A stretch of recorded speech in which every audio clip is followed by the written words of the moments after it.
comenzamos la charla de esta noche definiendo la sábana santa como el lienzo funerario que envolvió el cuerpo muerto de Cristo en su sepultura.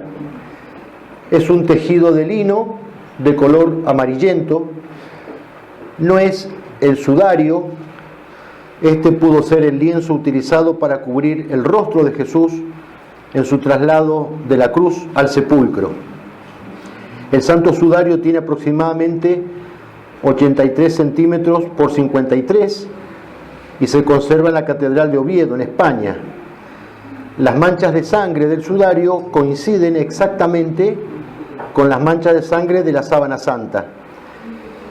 También coinciden las dimensiones del rostro. De la punta de la nariz hasta el entrecejo, la medida es de 8 centímetros y la longitud del rostro es de 24 centímetros y medio. La sábana santa tampoco es propiamente una sábana. El término más apropiado es síndone, del griego sindo, que significa lienzo, y en general se refiere a lienzos de superficies grandes. La sábana santa mide 4 metros 36 centímetros de largo por 1 metro 10 centímetros de ancho. Jesús fue acostado sobre una mitad de la sábana y la otra mitad fue doblada sobre su cabeza, cubriendo todo el cuerpo hasta los pies. La característica fundamental de la sábana santa es que además de quedar grabadas las manchas de sangre, quedaron grabadas las imágenes del cuerpo de Cristo. En una mitad las imágenes frontales y en la otra mitad las imágenes dorsales yuxtapuestas por la cabeza. Las huellas de sangre fueron grabadas por contacto directo, en cambio la impronta del cuerpo no. Volveremos más adelante sobre esto. Esto hace de la sábana santa la reliquia más importante de la cristiandad y la pieza arqueológica más estudiada en la historia de la humanidad. Veamos, aunque sea someramente, la historia de la sábana santa. El escaso tiempo que disponemos no nos permite detenernos demasiado en esto. Solo digamos que en 1578 la sábana llega a Turín, Italia, donde se encuentra actualmente. Además de todos los avatares de la historia, en su trayectoria la sábana sufrió 3 incendios. El primero, de fecha incierta, pero previo al año 1200.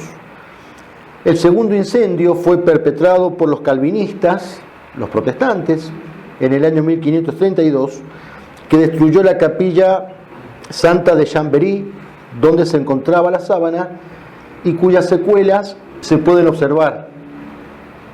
Y el tercer incendio, en la noche del 11 al 12 de abril de 1997, en la Catedral de San Juan Bautista en Turín. La sábana ha llegado hasta nosotros providencialmente. Pensemos que cada uno de los edificios en los cuales se la quiso proteger antes del siglo XV han desaparecido hace tiempo. En cambio, esta frágil pieza de tela ha superado todos los escollos, todos los peligros, para llegar hasta nosotros intacta.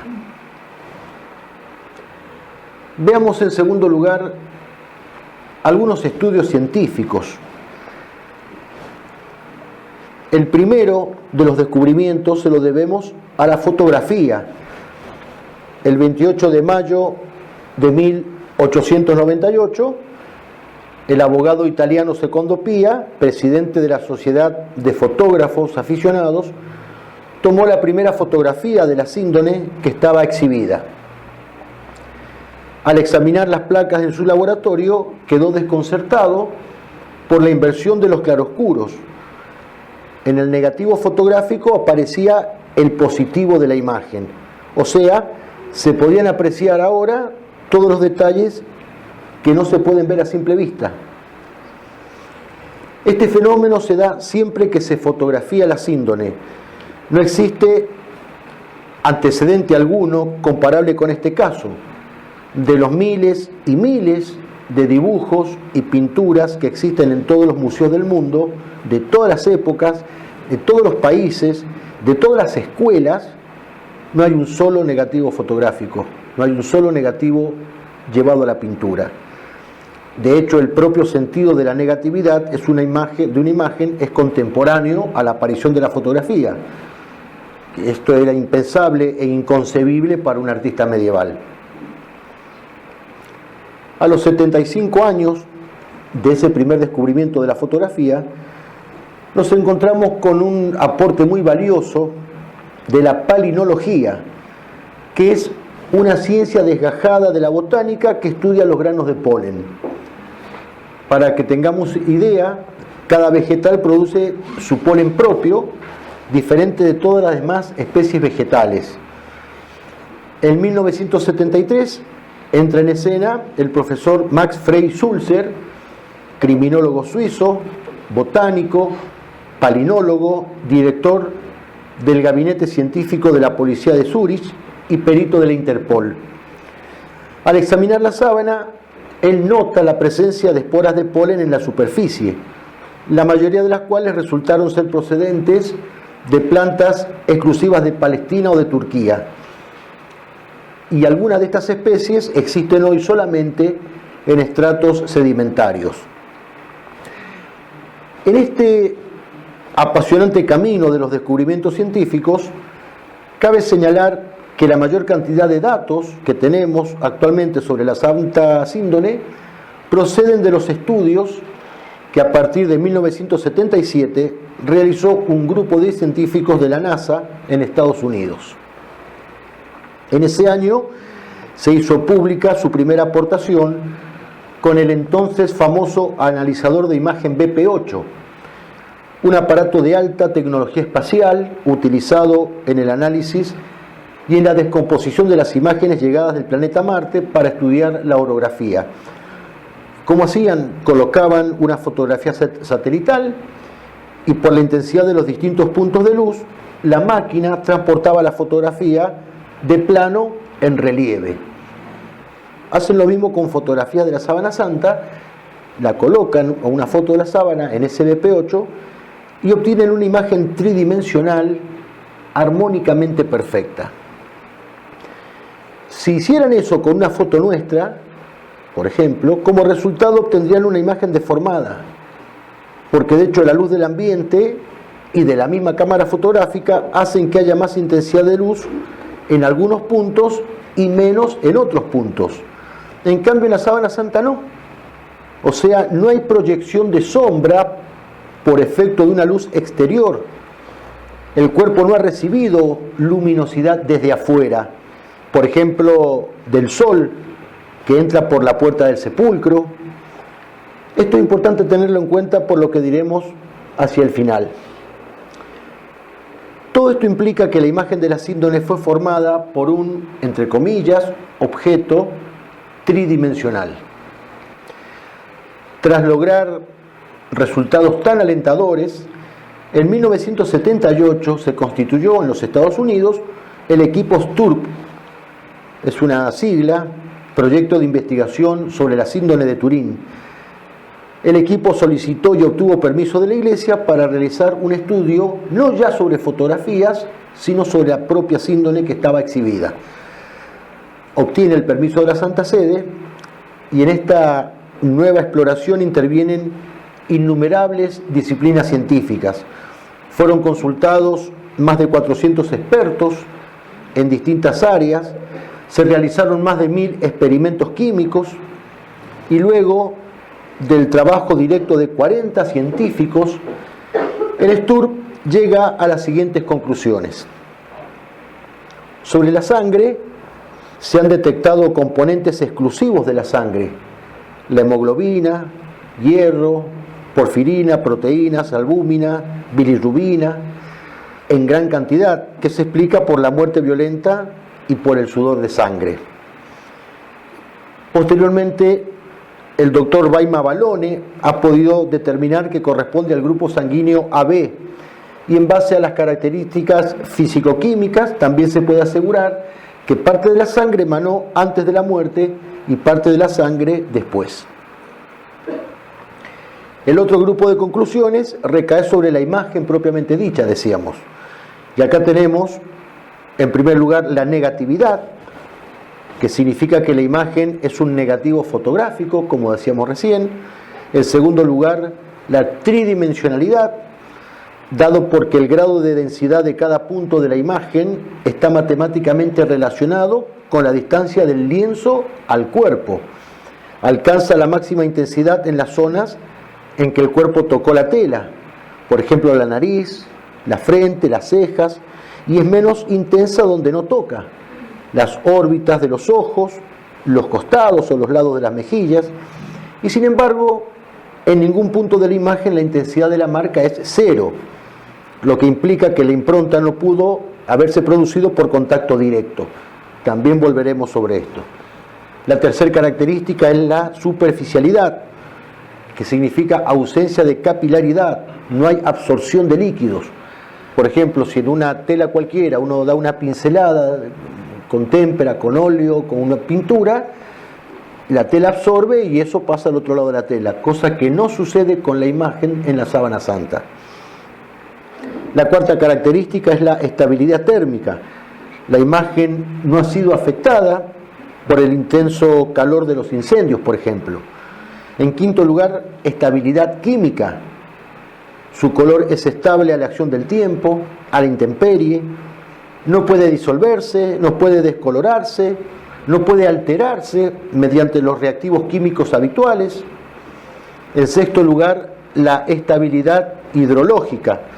El agua utilizada para apagar el incendio, para rescatarla a la sábana, para nada afectó la imagen y fue empapada la sábana en agua. En séptimo lugar, la ausencia de pigmentación. No existe pigmento alguno en la imagen. En octavo lugar, la ausencia de direccionalidad. Cuando uno pinta, indefectiblemente hay una direccionalidad. Se pinta de izquierda a derecha o de derecha a izquierda, de arriba hacia abajo, de abajo hacia arriba, etc. En la sábana no existe eso. Lo que la produjo no actuó direccionalmente como sucede con las pinceladas de una pintura. Y en noveno lugar, una pormenorización extrema. O sea, la imagen está meticulosamente detallada. No se conoce ningún procedimiento, pintura, tinte, estampado, grabado, contacto directo, vaporigrafía, que permita reproducir una imagen con todas las características que acabamos de mencionar. Todo el adelanto científico del siglo XX ha sido incapaz, ha sido impotente de producir un efecto semejante en otra tela de lino. Vamos ahora a ver algo sobre la pasión de Cristo vista por la medicina, en base a la sábana santa. El primer cirujano que comprobó la absoluta exactitud anatómica de las heridas fue el profesor de anatomía comparada de la Sorbona, de la Academia de Ciencias en París, el doctor Yves Delage, un agnóstico confeso, activo militante en las filas ateo-racionalistas. Este dato no es menor, porque cuando intervienen científicos católicos, alguien podría decir, y bueno, ¿qué conclusión va a sacar si es católico? No, este no era justamente harina para hacer hostias. Y a partir de él, de Yves Delage, todos los médicos han corroborado las afirmaciones de él. Incluso el doctor Pierluigi Baima Balone, que citábamos recién, profesor de medicina legal de la Universidad de Turín, afirma que el sudor de sangre es posible. Se llama hematidrosis, el fenómeno, y es cuando la ansiedad severa provoca la secreción de químicos que rompen los vasos sanguíneos superficiales. Y entonces, como resultado, hay una pequeña cantidad de sangrado en las glándulas sudoríparas y el sudor mana por los poros mezclado con sangre. Vamos a ver ahora algo sobre, dentro del tema de la pasión, en la imagen dorsal. Toda la superficie cutánea, especialmente la espalda, muestra lesiones idénticas a las que dejaría el instrumento que utilizaban los romanos en el rito de la flagelación, el flagrum taxilatum. Las marcas de los azotes son aproximadamente 120, al estilo romano, pues los judíos no daban más de 40 azotes, recuerden. El profesor Balone ha podido contar más de 600 contusiones y heridas en todo el cuerpo. Por la dirección de donde vienen los látigos se ha podido deducir incluso que el soldado que castigaba desde la derecha era un poco más alto que el de la izquierda. También se ha calculado la fuerza de los golpes. En la cabeza se destacan múltiples pequeñas heridas punzantes, pinchazos, heridas incisas, o sea, cortes, y heridas inciso-contusas, cortes unidos a golpes o cortes producidos por instrumentos no cortantes. Esas heridas abarcan la parte superior de la frente y se continúan hacia atrás por ambos lados de la cabeza, llegando hasta la tabla externa de los huesos parietales, temporal y occipital. Esto implica que la corona de espinas no tenía forma de vincha de espinas o de propiamente corona como la conocemos en las imágenes, sino más vale algo así como un casco de espinas. Hay marcas punzantes en la parte superior de la cabeza.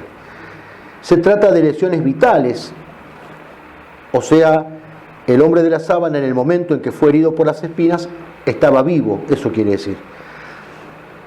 Casi todo el cuero cabelludo, en toda su longitud, aparece empapado en sangre. También hay ungüento reciente de nardo y restos microscópicos de madera. Se deduce que fue crucificado con la corona puesta, ya que las marcas punzantes de la parte posterior de la cabeza son más profundas que las de la parte de la frente. ¿Por qué son más profundas? Y porque al estar apoyada la cabeza sobre el madero, eso hace que las espinas se claven más. Además, sobre la nuca se observan también huellas hemorrágicas que tienen la misma fisonomía que las heridas frontales, pero son más abundantes. Se han calculado unas 50 espinas aproximadamente. ¿Por qué son esas marcas punzantes en la nuca? Porque de las 7 palabras de Cristo en la cruz, recuerden que fueron sus últimas frases, cada vez que tenía que hablar, se tenía que incorporar sobre sí mismo para poder respirar, y al hacer este movimiento se clavaba las espinas en la nuca. En la crucifixión, el pie izquierdo fue colocado sobre el pie derecho. En las plantas de los pies aparecen restos de tierra. También aparecen impresiones digitales, huellas digitales, que son las huellas de los que bajaron el cuerpo de la cruz. Y esas huellas, ¿de quiénes pueden ser? De José de Arimatea, de Nicodemo, de San Juan Evangelista o de la mismísima Virgen María. Las huellas de la cruz sobre la espalda, ahí lo están viendo, se acusan con toda nitidez. Sobre el hombro derecho, que es el más lastimado, es visible una extensa zona escoriada hacia abajo y adentro, en forma de un rectángulo de unos 10 centímetros de largo por 9 de ancho. Más abajo, en la punta del omóplato izquierdo, se observa otra zona escoriada con los mismos caracteres, de forma redonda, con un diámetro de 14 centímetros. El condenado cargaba el patíbulo, no la cruz completa. El patíbulo es el brazo horizontal de la cruz, que medía aproximadamente 1,70 m de largo por unos 15 centímetros de diámetro, llegando a pesar entre 40 y 50 kilos. El estipes, o palo vertical, o el poste, estaba generalmente colocado en el lugar de la crucifixión. En la zona renal aparece un reguero de sangre horizontal. Es sangre post-mortem, manada del corazón, de la aurícula derecha y de la vena cava inferior, al descender el cuerpo muerto de Cristo de la cruz. Esto les llamaba la atención, porque todos los regueros de sangre, por una cuestión de ley de gravedad, escurren hacia abajo, digamos, ¿no? Y de pronto se encuentra con un reguero horizontal en la cintura. ¿Y esto por qué? ¿Cómo puede ser? Y claro, pasa eso. Cuando aunque me adelante un poco para que lo entiendan mejor. Cuando le clavan la lanza en el corazón, después que él ha muerto, el corazón se vacía de sangre. ¿Se vacía hasta dónde? Hasta la altura de la herida. Queda una pequeña cavidad de sangre en la parte inferior del corazón. Cuando lo bajan de la cruz, cuando hace este movimiento, termina de escurrir esa sangre y al llegar a la altura de la cintura, como el cuerpo está encorvado, tiende a escurrir hacia los costados. ¿Se entiende? Vemos algunas heridas de la imagen frontal. En la mano izquierda, que es la más visible, se observa una llaga redonda, muy neta a la altura del carpo, o sea de la muñeca, de la cual parte un reguero de sangre que irradia oblicuamente hacia arriba hasta alcanzar el margen cubital del antebrazo.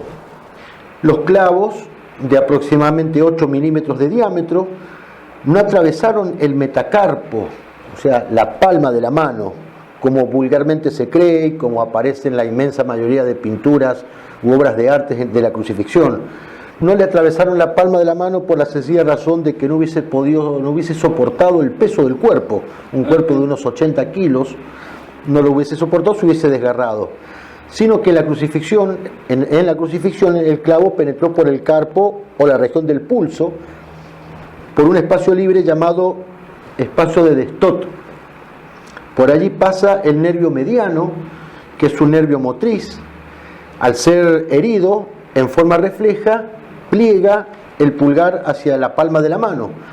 Por eso se ven solamente 4 dedos en la sábana santa. El doctor Barbet descubre llagas en ambas rodillas, más notables y numerosas en la rodilla derecha, y también se encuentran restos de tierra debido a las caídas durante el Vía Crucis. Veamos la llaga del costado producida por la lanzada del soldado. En el costado derecho se observa un enorme coágulo de sangre que se extiende hacia arriba unos 6 centímetros y desciende en una dimensión de 15 centímetros. La parte superior del coágulo, que es la más próxima a la llaga, es la más espesa y la más ancha, y en ella se distingue netamente una huella elíptica. Ahí la ven en la diapositiva. Esa herida mide 4,4 centímetros de largo por 1,5 centímetros de alto, que curiosamente es el mismo tamaño de la punta de una lanza romana. Esto significa que la lanza penetró por el quinto espacio intercostal derecho, atravesó la pleura, que es la membrana que cubre los pulmones, y el pericardio, que es la membrana que rodea el corazón, e hirió la aurícula derecha. La sangre que brotó de la lanzada es sangre venosa, provenía de la vena cava superior que vacía en dicha aurícula.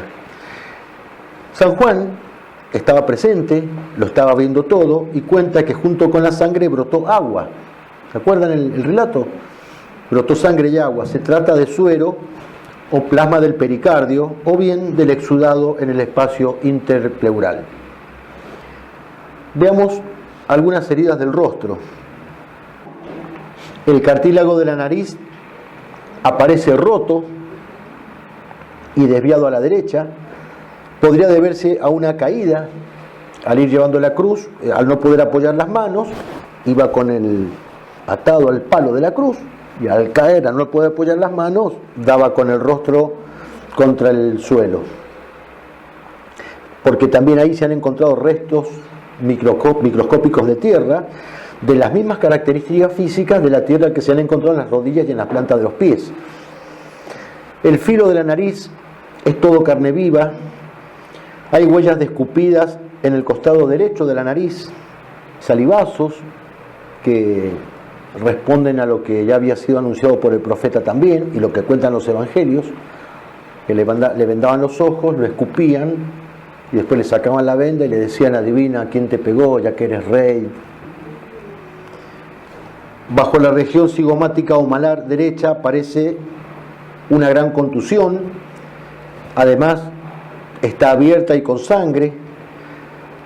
Los especialistas lo consideran el efecto que produciría un bastonazo propinado por un palo corto y redondo de unos 4 centímetros o 5 de diámetro. Esto coincide cuando en el interrogatorio le pregunta al sumo sacerdote sobre la doctrina que ha estado enseñando. Cristo le dice: he hablado abiertamente en el templo, en la calle, no me preguntes a mí, pregunta a los que me han escuchado. Y en el momento, dice el sumo sacerdote, el servidor del sumo sacerdote le pegó un bofetón, y Cristo le contestó: si he hablado mal, dime en qué, y si no, ¿por qué me pegas? Así dicen las traducciones nuestras. El texto griego utilizado por San Juan no es bofetón, es rapisma. Y rapisma es algo así como un palazo, o un bastonazo, o un cachiporrazo, que le pegan en la cara con eso, le rompen el ojo, le dejan el ojo en compota, mucho más que una trompada. Esas serían las marcas que aparecen ahí en el ojo derecho. Sobre las arcadas supraorbitarias hay llagas contusas iguales a las que producirían puñetazos o palos. El arco ciliar derecho está tumefacto, está con sangre.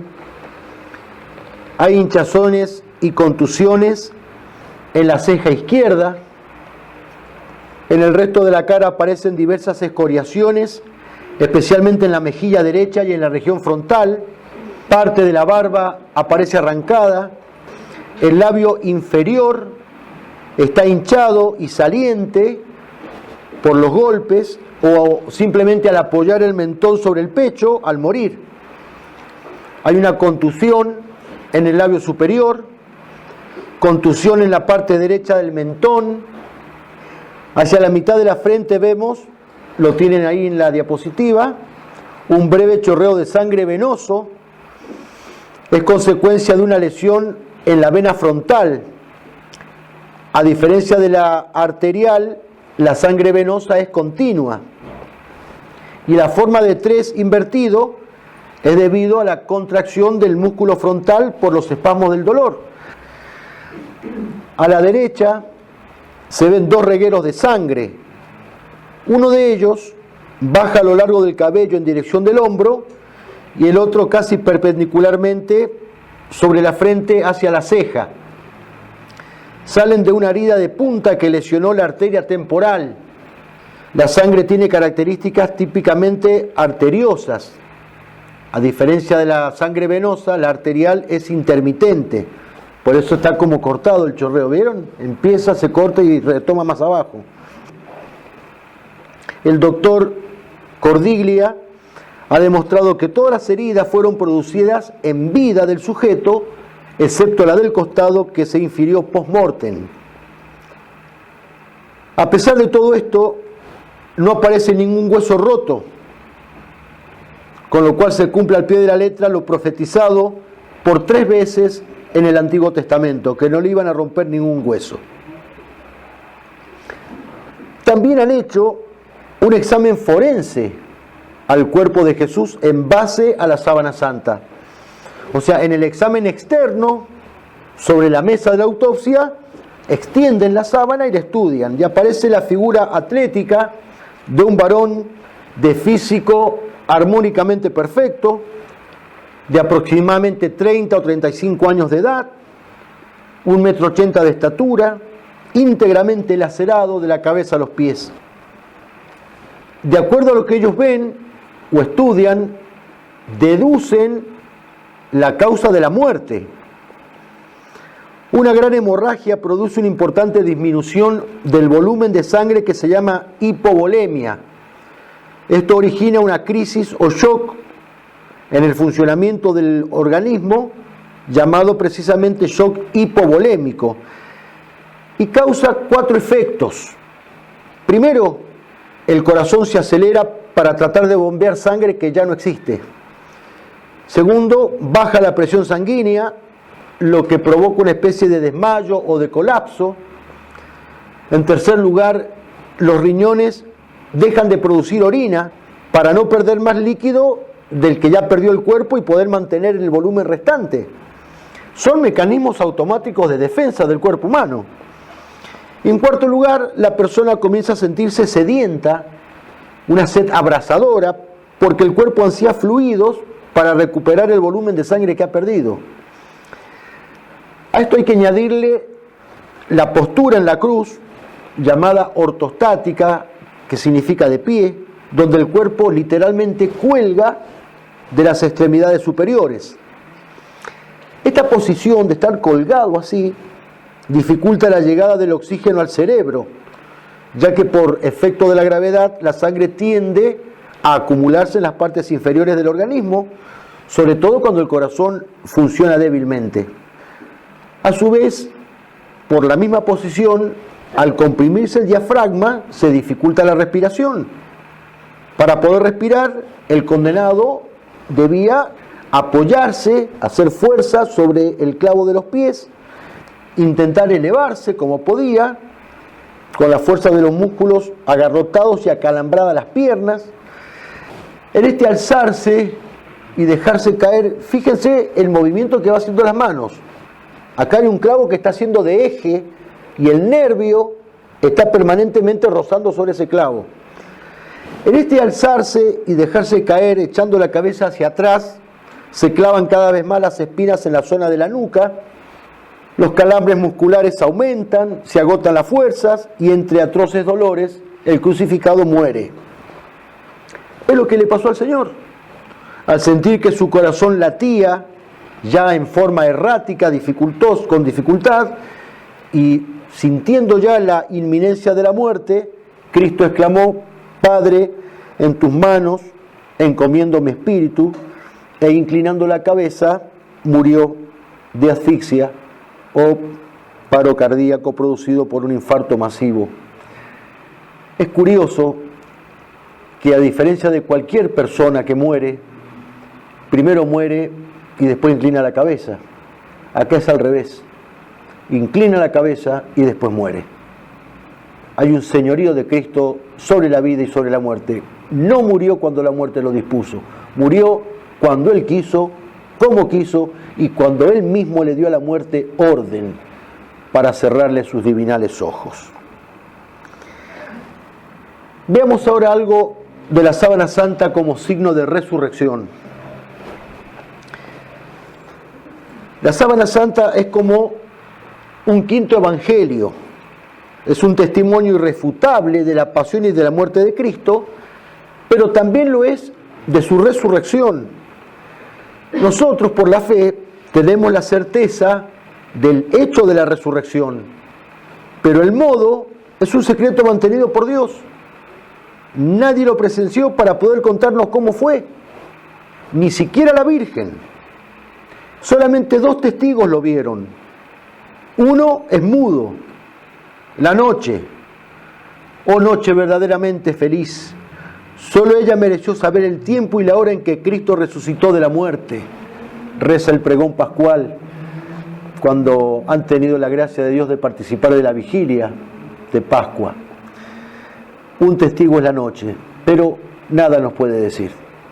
Y otro testigo, el segundo, sí algo nos puede decir, y es precisamente la sábana santa. Los científicos se preguntan cómo se grabó la imagen de Cristo ahí en la sábana. La teoría más probable es que fue impresa como una luz, como la luz de un fogonazo, como si fuera un flash, lo suficientemente intensa para marcarla y a su vez lo suficientemente breve en el tiempo para no destruirla. Lo que es claro es que, como señalábamos al principio, no es una imagen producida por contacto directo, como por ejemplo colocando una tela sobre un cadáver. ¿Por qué? Y porque en ningún punto de la imagen la intensidad de la marca es 0. Aunque sea ínfima, hay una distancia entre la tela y el cuerpo. Dijimos también que la sangre traspasa el lienzo, pero las imágenes no. Pero hay algo más. Y es que cada hilo de lino está formado por más de 100 microfibras de lino entrelazadas. Y las imágenes no solo que no traspasan el lino, sino que afectan solamente a las fibras más superficiales. O sea, únicamente está alterada más o menos una centésima parte del espesor de la tela del lino. Y está alterada no porque tenga algo, por ejemplo pintura, sino porque le falta algo, alguno de los componentes celulares del lino, como un poco de agua. O sea, las fibras más someras, las más superficiales, están deshidratadas, le falta agua. ¿Qué quiere decir que están deshidratadas? Que están quemadas, pero no están carbonizadas, sino apenas superficialmente chamuscadas. Este chamuscamiento de las fibras está visto a través de un microscopio de alta resolución y ven los científicos que no es homogéneo. En algunas partes están más chamuscadas las fibras que en otras. Y esa diferencia de intensidad de calor o de deshidratación está relacionado a la distancia entre la tela y el cuerpo. O sea, lo que se aprecia de color marrón más oscuro son las fibras que han estado más cerca del cuerpo y está dado por una mayor cantidad de fibras quemadas. Y la parte más clarita, el marrón más claro, son las fibras que están más alejadas del cuerpo y está dado por un menor número de fibras quemadas. Esto ha llevado a pensar que la imagen se grabó por algún tipo de radiación de alta energía emanada del cuerpo. Una irradiación de energía instantánea en el tiempo.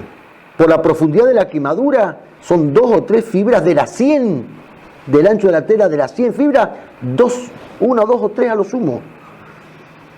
Por la profundidad de la quemadura se ha podido medir la fracción de segundo que duró la radiación, 1 o 2 milésimas de segundo, nada más. De haber durado un poquitito más, se hubiese carbonizado la tela.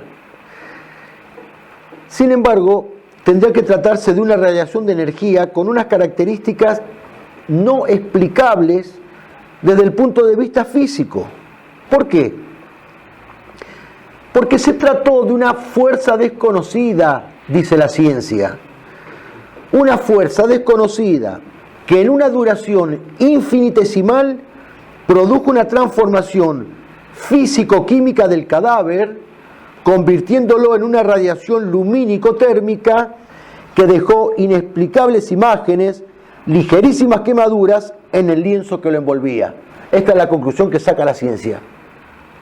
Esas imágenes, a su vez, están grabadas con tanta perfección, tan altísima perfección, que esa, entre comillas, fuerza desconocida, es como si hubiese actuado de forma consciente. O sea, los científicos han determinado que la naturaleza de la imagen son ligerísimas quemaduras, pero cómo llegaron al lienzo esas quemaduras es un misterio incomprensible para la ciencia. Lo cierto es que la imagen está grabada a fuego y teniendo el dato de la fe que nos proporciona el Evangelio, podemos lícitamente deducir que el fenómeno se produjo en el momento de la resurrección, chicos. Por eso está así. ¿Por qué podemos deducir esto? En primer lugar, el cuerpo salió de la sábana antes de descomponerse. En el lienzo no aparece ninguna mancha propia de descomposición de un cadáver. Esa, entre comillas, fuerza desconocida para la ciencia, que en forma consciente convirtió el cuerpo cadavérico en un cuerpo vivo, esa fuerza desconocida es la divinidad de Cristo, por cuya virtud el cuerpo pasa de la muerte a la vida. En segundo lugar, decíamos antes que el cuerpo no es alumbrado desde afuera, como en cualquier fotografía normal. Uno saca una foto, de la cámara se ilumina el rostro que uno saca. Acá no, es al revés. El foco de radiación de luz y calor que imprime las imágenes se encuentra dentro del lienzo envolvente. O sea, es el cuerpo de Cristo el foco de donde sale la luz. El cuerpo luminoso, glorificado de Cristo que con su luz disipa las tinieblas que el Viernes Santo cubrieron la tierra y que, como dice San Juan en el prólogo de su Evangelio, no lo habían querido recibir. En tercer lugar, el cuerpo del Señor aparece ingrávido, no tiene peso. Los músculos dorsales, los músculos de la espalda, de las nalgas, de las pantorrillas, no aparecen aplastados como deberían aparecer, tratándose si uno se acuesta en una superficie dura, en el piso, es lo que sucede. Y sin embargo los músculos de él no aparecen así. No solo que no aparecen aplastados, esos músculos tienen la misma intensidad de presión y de impresión que los músculos frontales. Esto quiere decir que en el momento de formarse la imagen en la sábana, no había una mayor compresión de los músculos dorsales que de los músculos frontales, lo que significa que el cuerpo estaba en estado de levitación, suspendido en el aire cuando salió de la sábana en forma gloriosa, como si se hubiese evaporado. En cuarto lugar, los coágulos de sangre de las manos, de los pies, del costado, del pecho, la espalda, etc., esos coágulos aparecen intactos, solamente marcados. En quinto lugar, en las imágenes frontales aparecen unas marcas óseas que recorren verticalmente el abdomen. Son curvas milimétricas que corresponden exactamente al perfil y a la localización de 3 costillas, 6 vértebras y el hueso sacro. Pero estas huellas no aparecen en las imágenes dorsales, lo que podría significar que el cuerpo no fue deslizado hacia el costado, sino que traspasó la tela hacia arriba. Corrobora esto el hecho de que la sangre no aparece borroneada, como si se hubiese tratado de un arrastrón del cuerpo, sino con los bordes perfectamente nítidos. Todos estos detalles son un signo de resurrección. Significan que la imagen fue impresa en el instante en que Cristo estaba resucitando.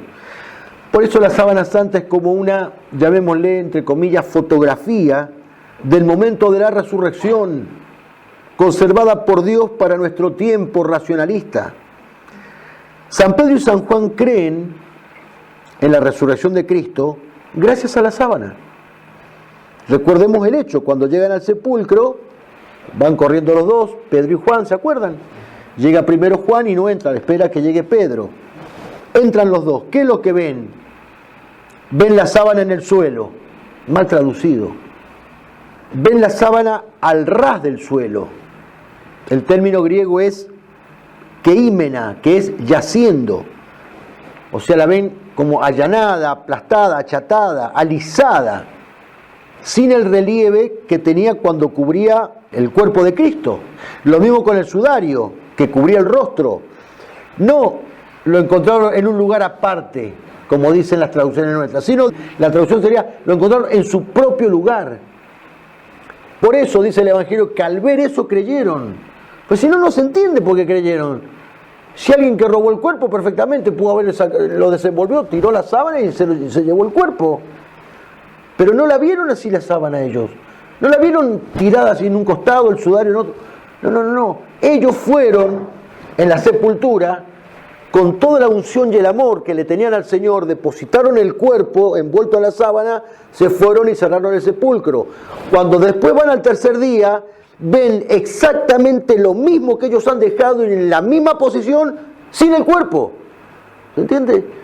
Incluso levantan la sábana y en la cabeza, en la punta estaba hasta el sudario. Eso es lo que ellos ven. Todo allanado, aplastadito en su mismo lugar. Supongo que todos han visto la película La Pasión de Cristo.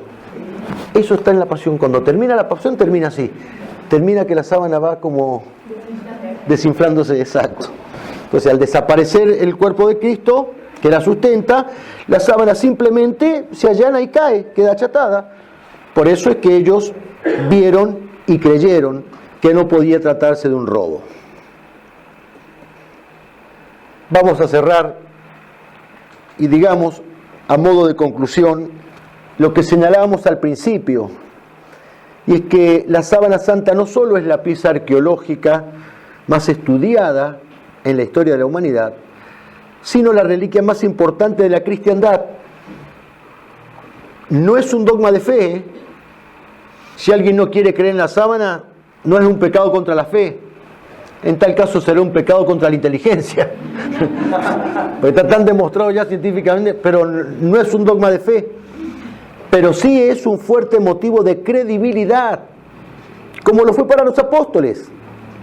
Si ellos creyeron en la resurrección del Señor con solo ver la posición de la sábana, ¿cuánto más nosotros?